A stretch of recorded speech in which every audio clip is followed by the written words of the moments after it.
Rama për neomalsoren zdonte të futej në listë se nuk regjistroi 500 emigrant, prandaj e dua shumë këtë njeri. Kryeministri Edi Rama në podcastin e radhës Flasim tregoi se si kishte marrë vendimin për të bërë pjesë të listës Mariana Koçeku, në njohur si neomalsoria, kandidate për Partinë Socialiste. Rama tregoi se Koçeku ja kishte kërkuar vetë duke i thënë se donte të përfaqësonte zonën e saj, por më vonë refuzoi pasi nuk kishte arritur objektivin për regjistrimin e 500 emigrantëve. Më erdhi në sy dhe më thotë: "Dëgjoj, e di si është puna. Unë kam shprehur ambicien time që të jem deputete e Partisë Socialiste.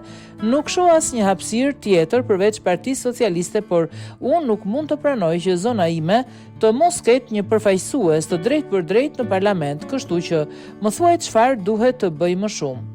Dhe unë thash, çfarë ti them kësaj më shumë? Pasi e pyeta njëherë, moj, je sigurt? Po puna atje, lëre punën atje, tha.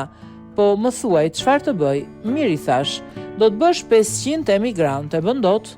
Mirë, po ishte kohë e shkurtër, ishte drejt mbylljes, duhet të regjistrosh 500 emigrante dhe nëse e bën, do të vish dhe do më thuash, unë e bëj këtë punë. Kur vjen Benet Beci me atë listën e propozimeve, më thot: "Tani, Mariana më tha që nuk dua të jem sepse nuk e kam arritur objektivin.